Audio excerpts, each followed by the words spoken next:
Vincent van Gogh, one of history's most iconic and celebrated artists, known for masterpieces such as The Starry Night and for founding the Impressionist movement of the 19th century. Yet, although art enthusiasts all know his work, and maybe even the story about him cutting off his own ear, Van Gogh's tragic life story is largely unknown. Indeed, there is a lot more to this artist than just his work, which is why in this video, we will be profiling the enigma that is Vincent van Gogh and exploring his life, his work, and his struggles with mental illness. On March 30th, 1835, Vincent van Gogh was born to Reverend Theodorus van Gogh and Anna Cornelia Carbentus in Zundert, North Brabant. He was the eldest of 6 children, and although he is known for his exceptional artistic abilities, he did not show any interest or talent in the arts as a young child.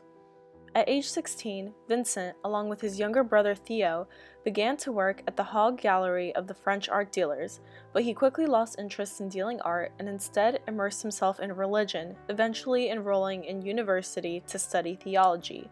Yet despite his deep passion and fanaticism for religion, Van Gogh lacked the discipline to study and eventually abandoned his lessons, moving to South Belgium where he gave all of his possessions to coal miners, which left him impoverished. Van Gogh's radical actions, as well as his overly enthusiastic commitment to his faith, led him to being dismissed from the church, so Vincent moved back in with his parents, which were deeply ashamed of his actions and were concerned over his mental instability.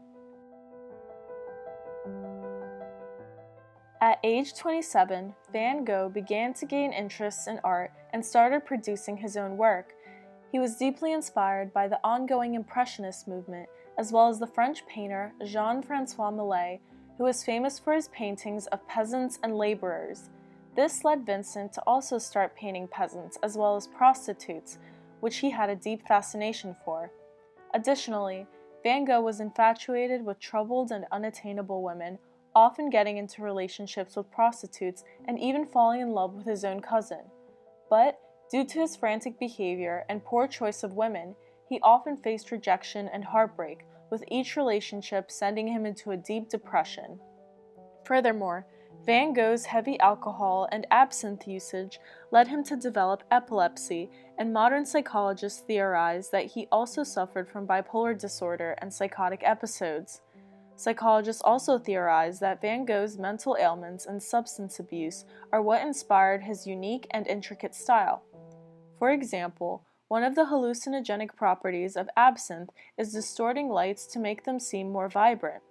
This is believed to be the reason why Van Gogh painted the stars in his Starry Night as vivid spheres of color, as opposed to the more realistic point-like objects that they are. Eventually, Van Gogh moved out of his parents' home to Arles, France, and began immersing himself in his artwork, collaborating closely with artist Paul Gauguin. At this point, Vincent was unemployed and making no money from his work. He had little recognition and was largely unable to get his artwork into galleries. His brother Theo, whom he was very close to, took pity on his older brother and supported him both financially and emotionally, writing to him almost daily. Unfortunately, Van Gogh's health soon declined drastically, and he would experience severe epileptic seizures and fall into psychotic episodes, characterized by fits of rage, manic behavior, violent outbursts, and even self-harm. In one instance, Van Gogh experienced a psychotic episode in which he threatened Gauguin with a razor blade and then proceeded to dismember part of his own ear. Police reports claim that after doing so, Van Gogh tracked down a prostitute named Rachel, gave her his dismembered ear as a token of affection, stating, quote, "Keep this object carefully," end quote. After being hospitalized and given medication for his condition, Van Gogh painted his famous self-portrait with the bandaged ear.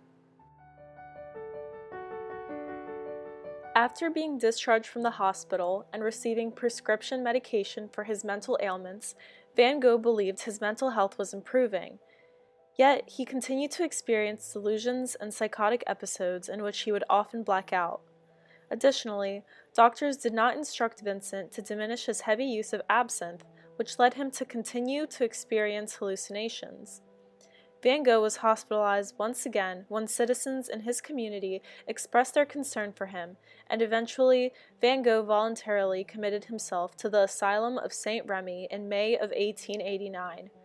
There, Vincent was at his most artistically productive phase, and he created 300 works of art, including masterpieces such as Starry Night, The Irises, Cypresses, and his self-portrait.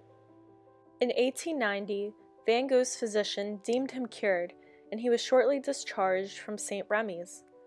But only 10 weeks later, Van Gogh fell into a deep depression and committed suicide by shooting himself in the chest in the middle of a cornfield. Vincent's death deeply affected his brother Theo, who made it his mission to spread his older brother's work. But only 6 months later, Theo himself passed away. His widow, Jo Van Gogh Bonger, then took up the job of expanding Vincent's name, knowing how important it was to her late husband, and published many of their letters. Their conversations enticed people and made people develop a curiosity over the disturbed painter's work. He was finally given a platform and received exposure at an astronomical level, where his work and creativity gained recognition. Throughout his life, it is rumored that Van Gogh was only able to sell one of his paintings, yet after his passing, art collectors and galleries scoured to obtain as much of his work as possible, with his portrait of Dr. Gachet selling for $82.5 million. Indeed, it is a tragedy that Van Gogh was not alive to witness how influential and beloved his art would become. Vincent van Gogh was truly ahead of his time, and although he decided to leave our world early, his name, his artwork, and his influence still lives on a century and a half later. Moreover, it is often forgotten that this man was not only a brilliant painter, but a tortured soul that found solace in the arts.